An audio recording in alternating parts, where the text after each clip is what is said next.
jueves en Política y otros datos. Iremos alcanzando paulatinamente en el sexenio la semana de 40 horas. ¿De qué manera podemos capacitar a nuestros empleados mejor para que realicen sus labores de manera más eficiente? Tener compensaciones económicas que me ayuden a cubrir las horas extras. Conciliemos mejor la vida laboral y la vida familiar por el beneficio de las y los trabajadores. Política y otros datos. Un episodio nuevo cada jueves. Un podcast de Expansión. Política y otros datos. Para analizar, explicar y entender el ciclo político que vivimos. Política y otros datos. En 1935, los miembros de la Organización Internacional del Trabajo, entre ellos México, firmaron el Convenio sobre las 40 horas. Este documento establece en su artículo primero que todo miembro de la OIT se declara a favor del principio de la semana de 40 horas y que su aplicación no disminuiría el nivel de vida de los trabajadores.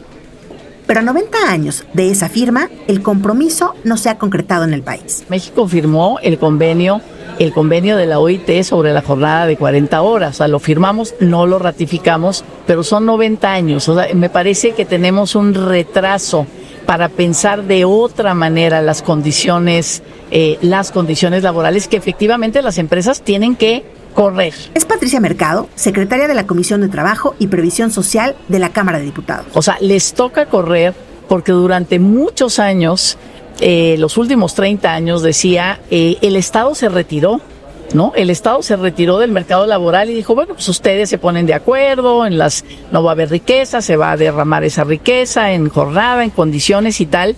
Y realmente, pues yo decía, llegamos a una situación de muchísima precariedad. A pesar de la precariedad de la que habla la diputada, en México tuvo que pasar casi un siglo para que el tema estuviera en la agenda presidencial. Y desde el primer día como presidenta de México, Claudia Sheinbaum dejó claro que la reducción de la jornada laboral a 40 horas semanales sería una prioridad en su gobierno. Estoy segura que lo vamos a lograr. En acuerdo con las y los empleadores, iremos alcanzando paulatinamente en el sexenio la semana de 40 horas. El 1 de mayo, en la conmemoración del Día del Trabajo, Sheinbaum anunció mesas de discusión para alcanzar consensos entre trabajadores, empresarios y sindicatos para hacer posible esta reducción de la jornada. ¿Y cuál ha sido la respuesta de cada sector? Desde los gobiernos estatales, las respuestas han sido variadas. En la Ciudad de México, la jefa de gobierno, Clara Brugada, considera que reducir la jornada laboral sería un hecho histórico. Reducir la jornada laboral puede ser una de las reformas más transformadoras de nuestra era. Es uno de los temas más importantes y de mayor trascendencia.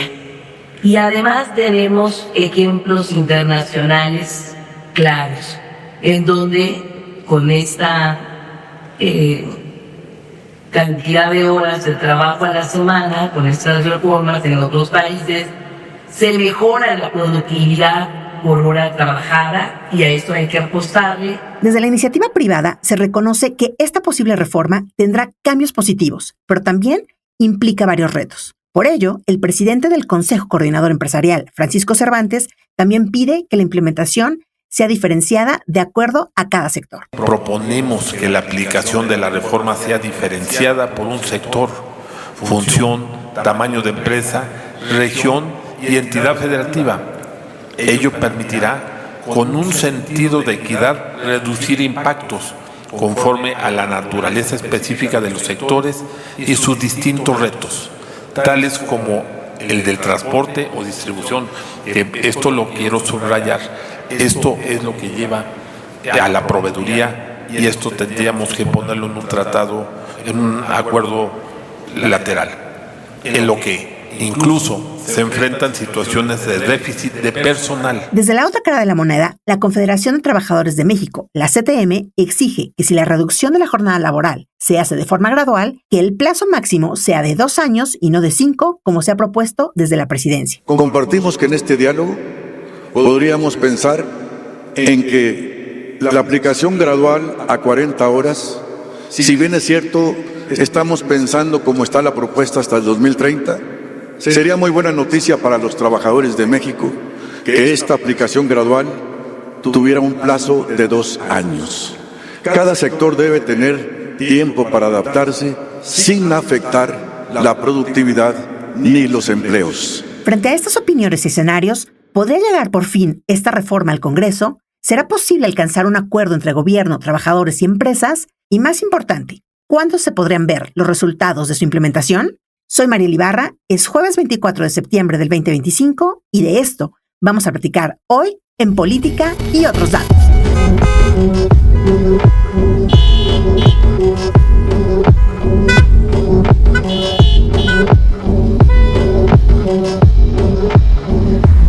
Daniela trabaja en el sector del entretenimiento y para ella la reducción de la jornada laboral sería significativa porque aunado a los beneficios no solo estaría relacionado con sus horarios de trabajo, también con sus traslados.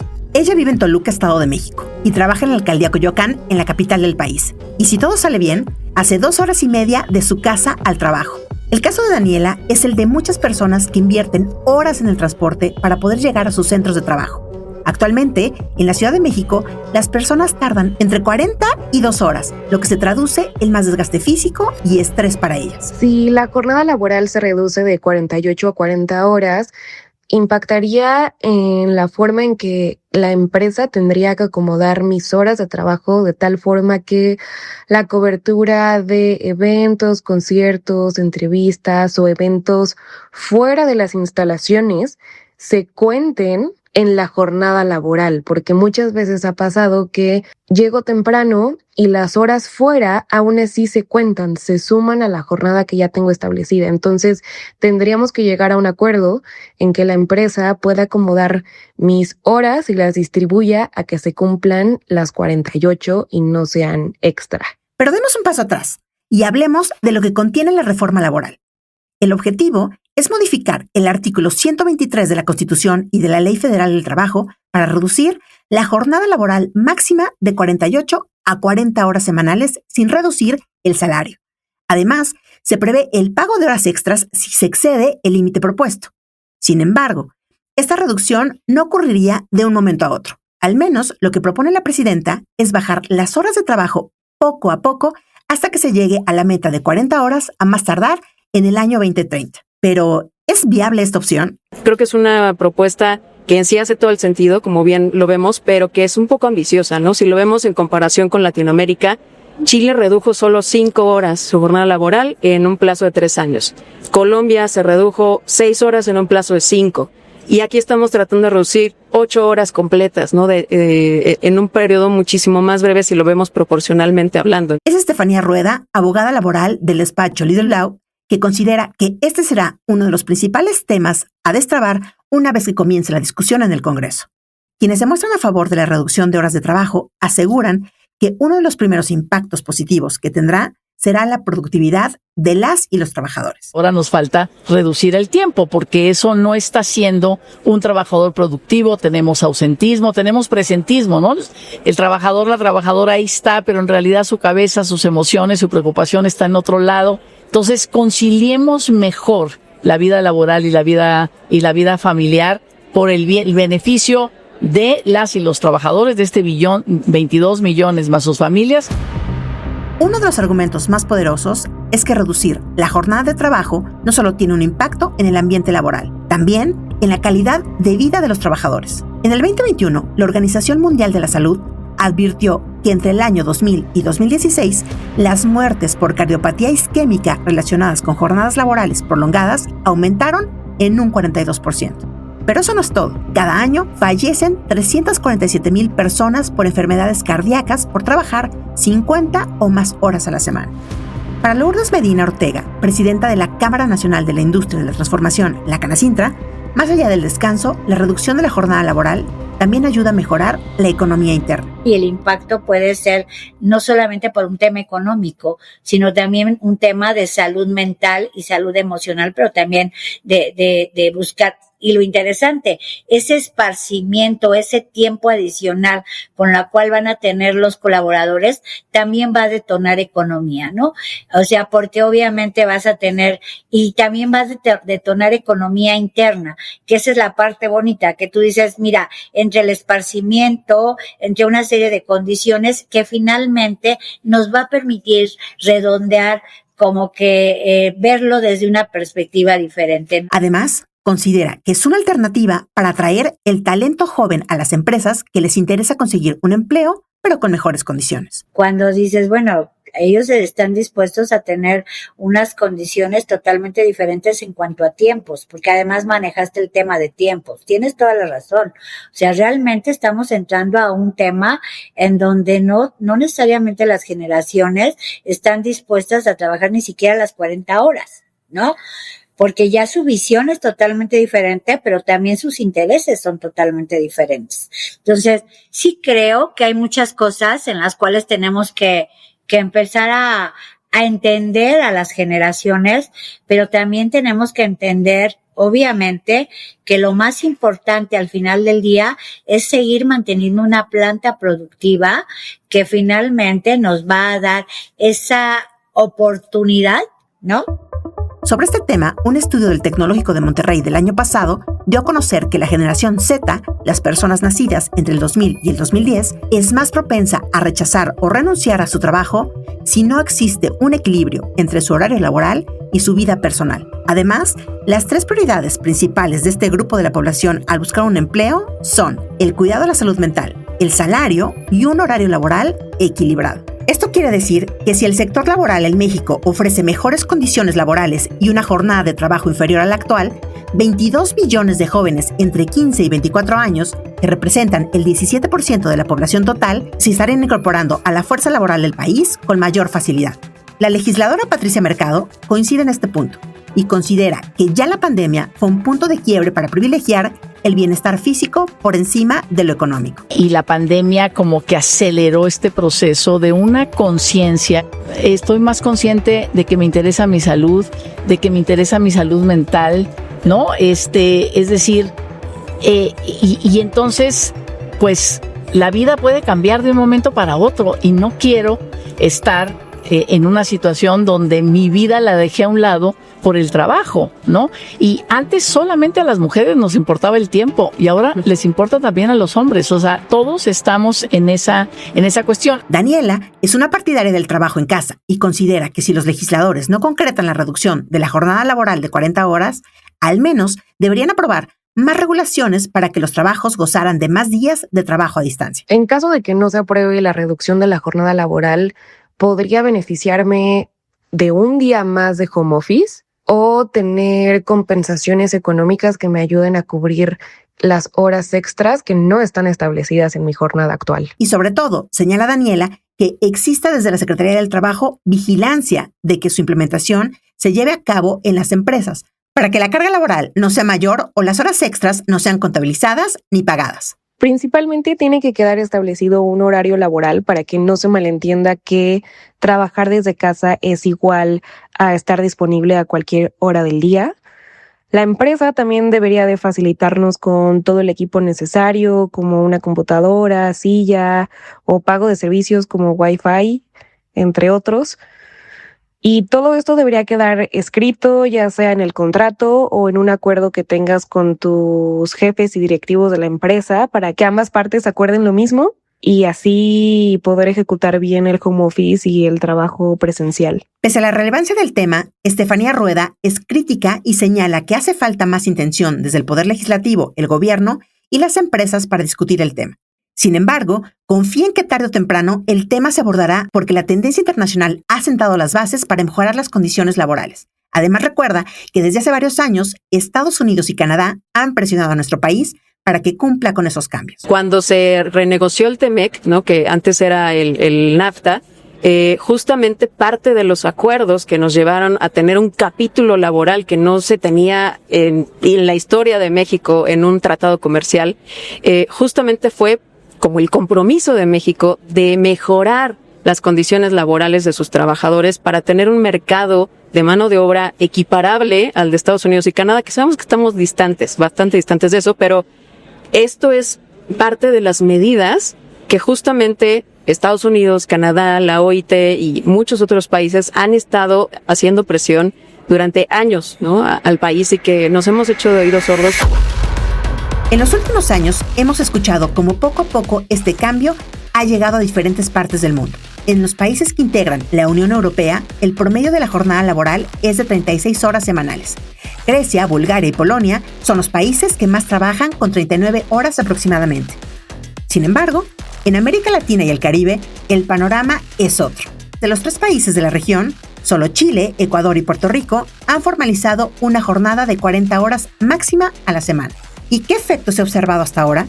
En el caso de Chile, el más reciente en adoptar la jornada reducida, la Subsecretaría del Trabajo realizó un estudio a un año de la entrada en vigor de la medida y concluyó que la reducción a las 40 horas mejoró el bienestar de las y los trabajadores y que la productividad se mantuvo estable y que incluso aumentó. ¿Pero esto se puede replicar en México? Para la abogada laboral Estefanía Rueda, sí, pero primero hay que superar distintas barreras como el tema de la productividad. Parte de los retos, uno de ellos es cultural, ¿no? Que creo que todo el mundo lo hemos visto. A lo mejor muchos hemos sido parte de esa práctica común, que llegamos al trabajo, checamos, vamos por la torta de tamal, ¿no? Regresamos, echamos tantito chisme, regresamos ya a trabajar. Y entonces ahí en ese tiempo ya se nos fueron, ¿no?, 20 minutos, 30, 40, los que ustedes me digan. A pesar de que México es el país miembro de la Organización para la Cooperación y el Desarrollo Económico, la OCDE, que más horas trabaja a la semana, también se encuentra en el último lugar de productividad laboral, al acumular un descenso de 63.3% entre el 2015 y el 2023. Por ejemplo, el tema de la ley Silla, que aquellos trabajadores que no tengan la posibilidad de tomar asiento en actividades que realizan de pie la mayor parte del tiempo, pues tienen que acudir a áreas donde puedan reposar un momento, en adición a lo mejor a su jornada, al descanso de su jornada laboral diaria, ¿no? Entonces esto ya nos implica un mayor tiempo que nos va a estar quitando ahí de productividad, si lo queremos ver así. Lourdes Medina Ortega, presidenta de la Canacintra, coincide con Estefanía y señala que existe un problema de formación con algunos trabajadores. Pero también es muy importante que en ese sentido le apostemos al tema de productividad. O sea, hagamos productiva a toda la gente que colabora con nosotros. Es un tema de formación, pero es un tema de fondo importante. Si nosotros logramos hacer que estas horas que tú estás quitando, que vas a dejar de tener de manera efectiva, ¿no?, real, entonces realmente las puedas convertir en menor tiempo, pero mayor productividad. Otro de los retos a superar es la inversión. De acuerdo con Estefanía Rueda, las empresas, especialmente en el sector de la manufactura, deberán invertir más en herramientas tecnológicas que les ayuden a completar todos los procesos de producción, pero en menos tiempo para cumplir con lo que plantea la iniciativa de la reforma. Muchas actividades hoy, por ejemplo, en la industria de la manufactura todavía se realizan de manera manual, y que se tiene que hacer justamente este gasto, si lo queremos ver así, por parte de los empresarios, para poder destinar esos recursos económicos a otras tecnologías que puedan llegar a absorber este tipo de actividades manuales y que de esa manera se agilicen los procesos y podemos hacer una jornada mucho más reducida. Y es mucho como también esa fábula, si lo queremos ver así, que se decía, ¿no?, del que está cortando, ¿no?, la leña. O sea, si no te detienes a afilar de vez en cuando el hacha, nunca vas a avanzar, ¿no? Entonces, creo que también es parte de buscar dentro de las empresas cuáles son esos procesos que nos están consumiendo más tiempo, de qué manera podemos capacitar a nuestros empleados mejor para que realicen sus labores de manera más eficiente. Según un estudio del Banco Interamericano de Desarrollo, la inversión de las micro, pequeñas y medianas empresas en herramientas tecnológicas no solo se traduce en mejor equipo, también en mayor productividad. De 540 MIPYMES analizadas en Brasil, México, Colombia, Perú, Argentina y Chile, el 43% reportó un incremento en su productividad y eficiencia en los procesos. Yo creo que definitivamente la tecnología va a ser una parte muy importante en la implementación de esta reforma, porque hoy en día vemos a lo mejor todavía un poco lejano, ¿no?, el tema de la inteligencia artificial, el tema de la automatización, como que apenas suena como algo muy novedoso, muy de, ¿no? Todavía futurista. Muchas empresas que son pues locales o que son más pequeñas, todavía no lo llegan a implementar al 100%.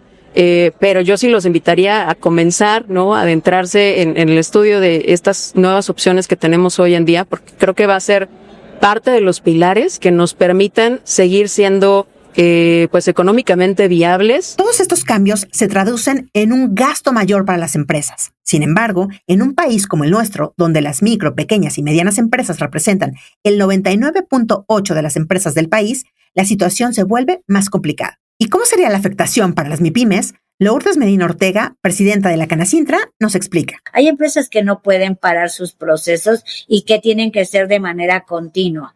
Y entonces el impacto va a ser totalmente diferente en eso, ¿no? Y por el otro lado, tienen toda la razón cuando se dice que el 20% del costo por hora trabajada aumenta por supuesto, en los costos de operación. O sea, los costos de operación se van a dar sí o sí. Entonces, sí necesitas ver de qué manera soportas y cómo puedes apoyar para que efectivamente la industria permanezca. De acuerdo con un análisis de Banamex, la reducción de horas sin un ajuste salarial puede provocar una caída entre el 0.3 y 1 punto porcentual del PIB, aumentar la inflación hasta el 0.4% y la pérdida de empleos formales. Y para la presidenta de la Canacintra, si la reforma se implementa sin atender estos puntos, lo único que provocará es que las MIPYMES pierdan su competitividad. Creo yo que, las pymes realmente tenemos muchas necesidades, pero más allá de las necesidades, creo que una de las cosas más importantes es formar a las pymes para que vayan cambiando cada estrato.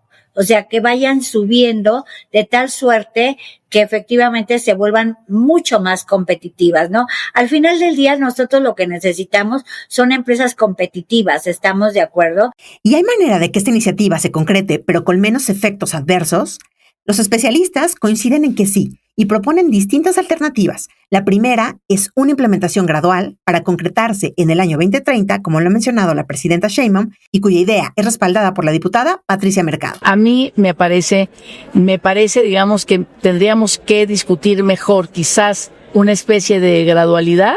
Estamos proponiendo en mi bancada de Movimiento Ciudadano, proponemos 2 años en esta gradualidad, más que por sectores. Yo creo que efectivamente empresas menores de 50 trabajadores quizás hay que darles un poquito más de tiempo, pero me parece que la mediana y gran industria, de verdad, por el bien, digamos, del crecimiento económico de México, que casi está en 0%, pues no puede seguir, digamos, con esta, le llamamos falta de justicia de tiempo, ¿no? La segunda propuesta es la de implementar desde el gobierno una política de tiempo por tiempo para que las pequeñas y medianas empresas puedan implementar esta reducción sin tener un impacto tan grande. Y a lo mejor, lo pongo sobre la mesa, ¿no? Quizá tener una política pública o una parte de la reforma que también contemple el tema del tiempo por tiempo, ¿no? Que hoy en día, aunque es una práctica muy común en las empresas de decir, si laboras horas extras, te voy a dar un descanso adicional en la semana, quizá ya integrarlo dentro de la ley para que realmente sea una práctica legal y no solamente algo que nos inventamos, y que de esa manera tengamos cierta flexibilidad, obviamente considerando ciertas restricciones para que no caiga en una figura que se pueda abusar de ella. Otra propuesta desde la iniciativa privada es una serie de apoyos fiscales para solventar el impacto económico que le representaría esta reforma. Nosotros creemos que de manera importante debemos de tener incentivos concretos, ¿no? Para las empresas y, por ejemplo, la reducción en las cuotas obrero-patronales que tenemos del Seguro Social, del Infonavit.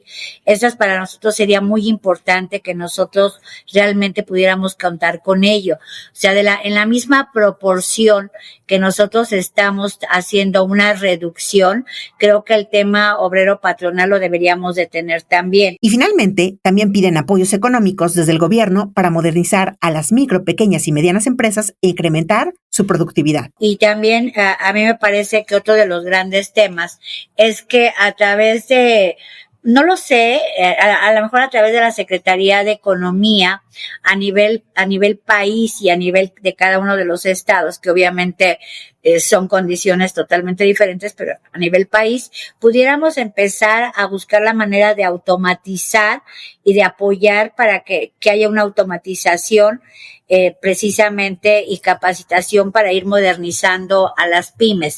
Pero desde la perspectiva de los trabajadores, este listado, más que propuestas, son una serie de peticiones que solo retrasan la jornada laboral de 40 horas.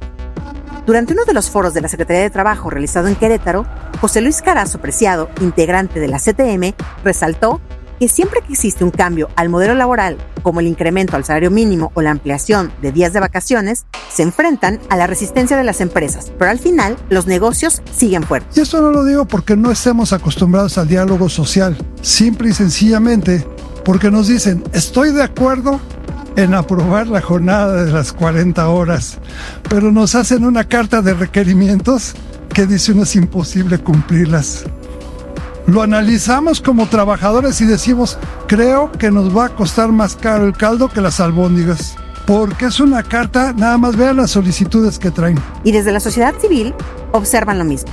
Rodolfo Gómez Zurita, integrante del Frente Nacional por las 40 horas en Querétaro, pide a las empresas no solo pensar en sus beneficios, sino en lo que puede aportar a la clase trabajadora del país. Están aceptando que este país, la salud, la seguridad, la educación, las infancias, dependen de la sobreexplotación de la clase trabajadora.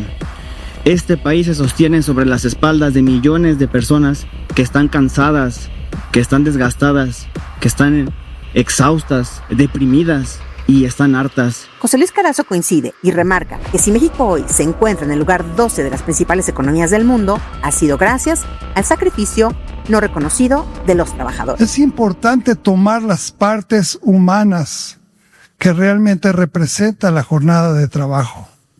Hoy una familia puede dedicar solamente 1.2 horas diarias a la atención de su familia. Y yo les pido a todos ustedes que reflexionen si 1.2 horas dedicadas por un trabajador o trabajadora a su familia no tienen incidencia en parte de la descomposición social que tenemos. Los primeros pasos para discutir la reducción de la jornada laboral ya iniciaron con distintos foros de la Secretaría de Trabajo y Previsión Social, pero será en el Congreso donde se dé la verdadera discusión. Actualmente hay 11 iniciativas en pausa relacionadas con este tema. Incluso se votó una minuta de manera unánime en la Cámara de Diputados. Por ello, la diputada de Movimiento Ciudadano, Patricia Mercado, confía en que próximamente se reactive el tema y comiencen los trabajos legislativos. La gran mayoría estamos de acuerdo en que se reduzca la jornada a 40 horas. Entonces, eso ya te habla, ya estamos en un primer acuerdo, eso tiene que, transformarse en una reforma legislativa y luego ponerle tiempos a esa reforma legislativa, lo que se le llama los transitorios, ¿no? O sea, es la reforma constitucional y luego decimos, va a entrar en funciones de esta manera. Es como, pongamos todas las posibilidades en la mesa y veamos lo que es posible en términos de un acuerdo tripartito entre empresas, trabajadores, y gobierno, ¿no? Y recalca que la iniciativa privada también tiene que poner manos a la obra y comenzar a prepararse para este cambio que supone un desafío, pero también una gran oportunidad. Me parece que eso es lo que tenemos que mover, que las empresas tienen que, moverse del lugar, hacer reingeniería, reorganizarse. Y ahí, por supuesto, que las instituciones del Estado mexicano tienen que estar ahí, ¿no? Para que las condiciones que necesiten, pues sean condiciones que les podamos dar, porque efectivamente, pues, que lo que queremos es más trabajadores formales, ¿no? Y no tener a otros 20 millones en la informalidad, porque ahí también tenemos un problema muy serio, en lugar de ser los nuevos talentos, los nuevos trabajadores que pueden llenar, las plantillas que hagan falta, ¿no? Entonces, bueno, pues me parece que ese pensar en un nuevo modelo.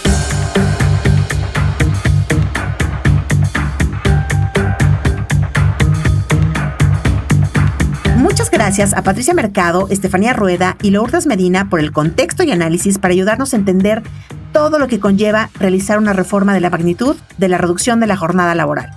Así como a Daniela por darnos su testimonio sobre cómo ve ella este posible cambio, y a Puri Lucena por las entrevistas realizadas. ¿Ustedes qué piensan? ¿México necesita reducir la jornada laboral de manera inmediata o debe darse de forma progresiva? Déjenos su opinión en la plataforma en la que nos escuchen. Y si les gustó este episodio, compártanlo y activen las notificaciones. Gracias a Francisco Juárez por el desarrollo del guión de este episodio y a María Roqueñí por la coordinación de invitados. Y gracias a Leo Luna por la producción y diseño sonoro de este episodio. Mónica Alfaro es la editora de Broadcasting y la idea original está a mi cargo. Nos escuchamos la próxima semana con más política, más explicaciones y también con otros datos. Bye bye. Toda la información, detalles y seguimiento de los personajes políticos de México y el mundo En política.expansión.mx. Política y otros datos es un podcast de Expansión.